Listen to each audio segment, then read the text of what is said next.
Hey everyone, welcome back to the podcast. We're really glad you're here with us today. Wherever you are right now, maybe you're commuting, maybe you're lying in bed scrolling, or just taking a quiet moment for yourself. Thanks for choosing to spend this time with us. Yeah, honestly, it means a lot.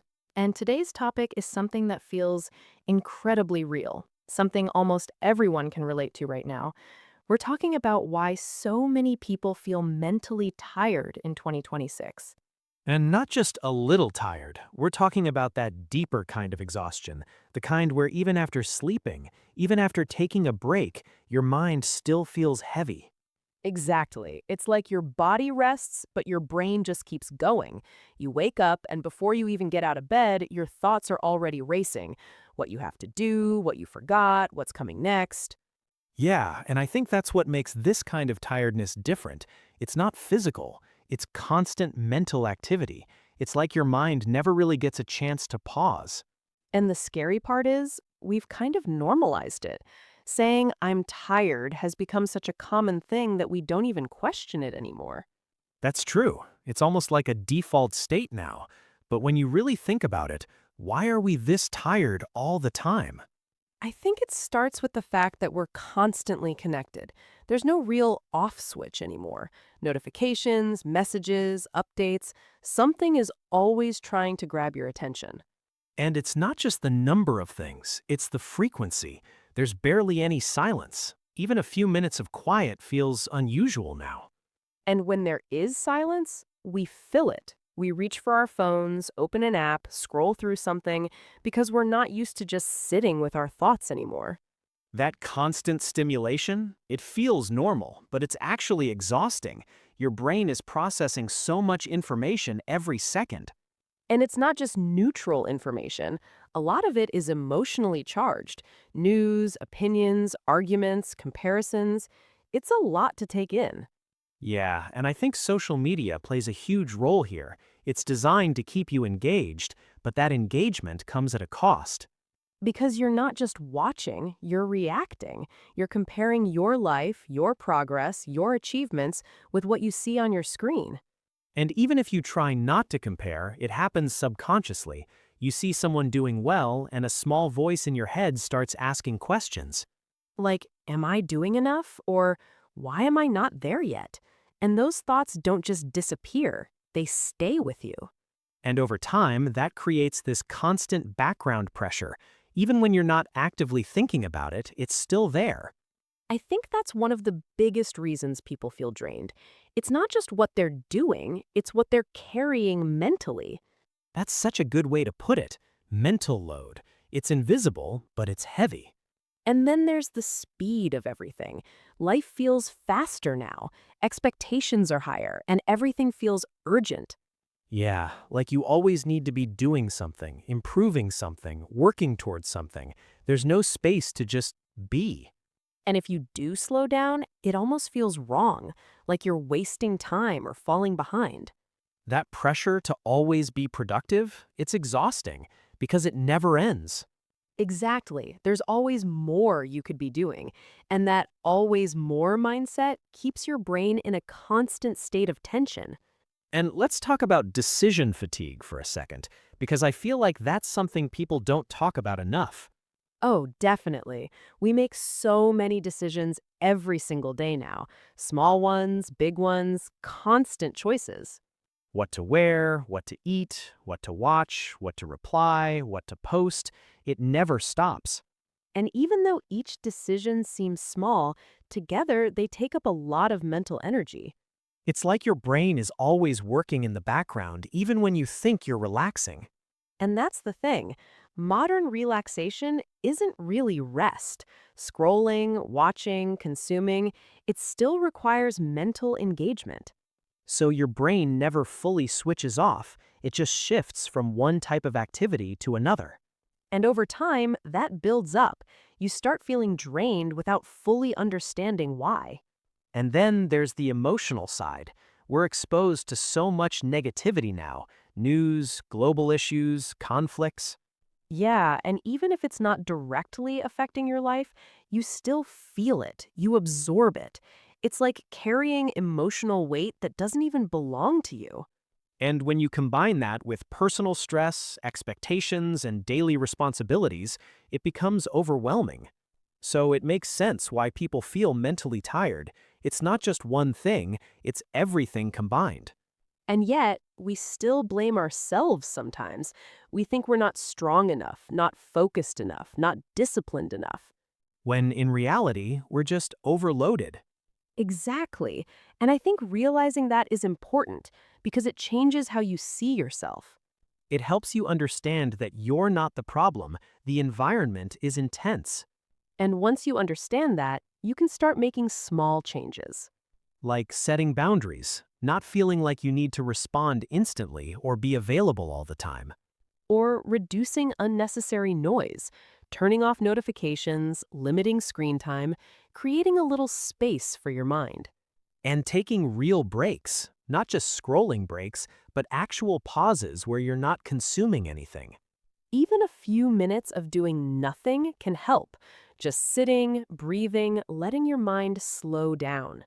And reconnecting with real life too, spending time with people, going outside, experiencing things without a screen. Because those moments remind you that life isn't just happening online. And I think we also need to slow down mentally. Not everything needs an immediate reaction. That's so true. We've become so reactive. We see something and instantly we respond without giving ourselves time to think. And that constant reaction mode keeps the brain in stress. So maybe the answer isn't doing more. Maybe it's doing less, but more intentionally. I like that. Being more present, more aware.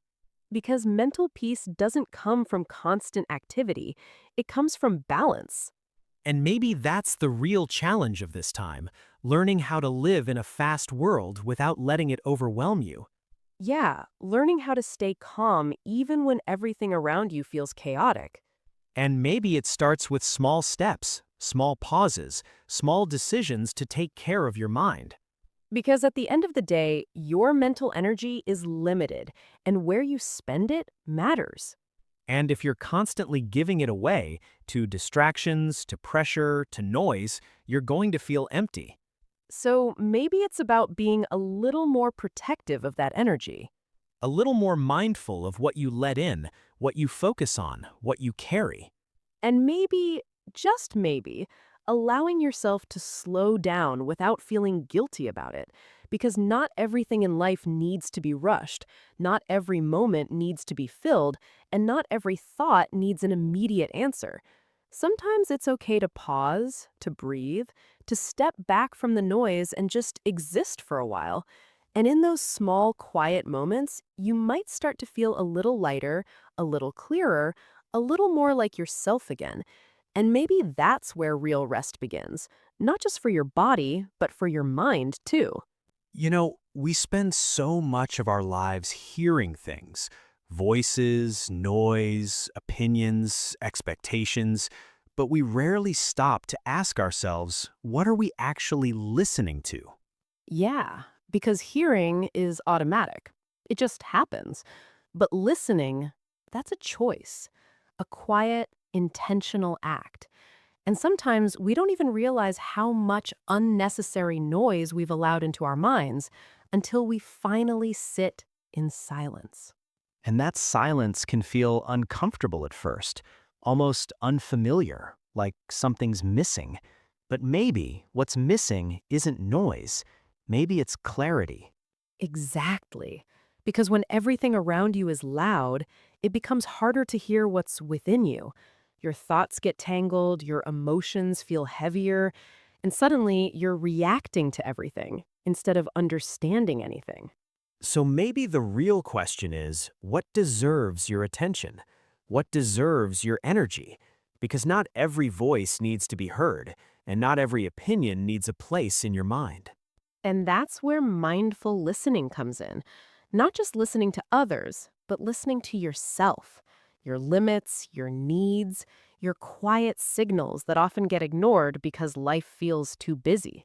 We've been taught to stay connected all the time, to respond quickly, to keep up. But no one really teaches us how to disconnect, how to filter, how to say, this this is too much. And it's okay to say that. It's okay to step away from the noise, whether it's social media, constant conversations, or even your own overthinking, because your mind needs rest just as much as your body does. You don't have to carry every sound, every word, every expectation.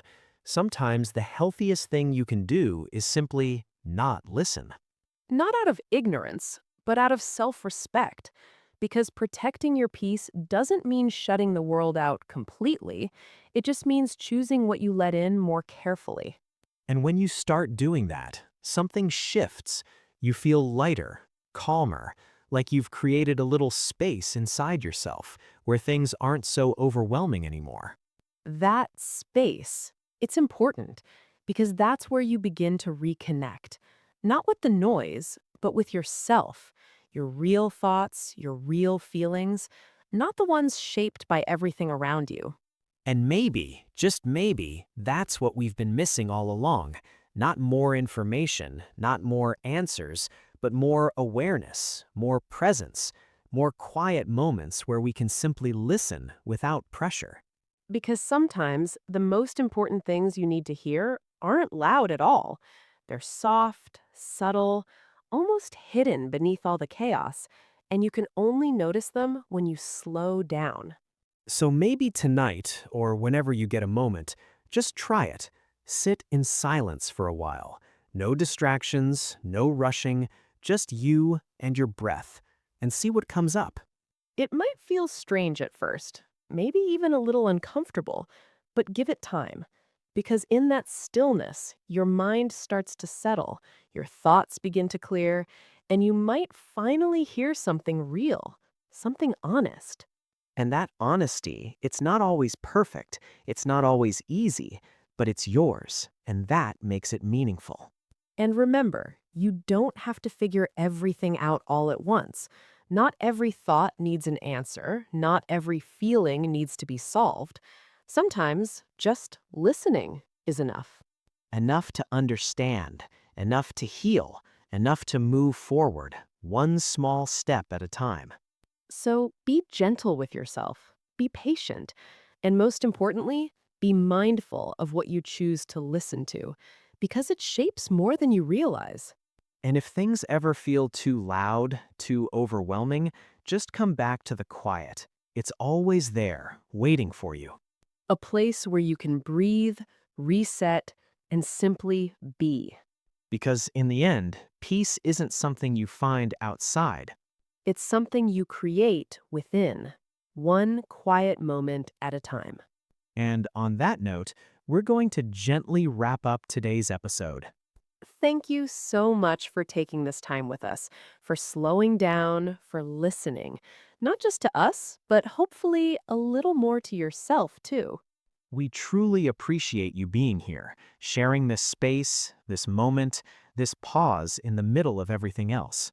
Until next time, take care of your mind, protect your peace, and don't forget to give yourself the quiet you deserve. Thank you for listening. And we'll see you in the next one. Mwah.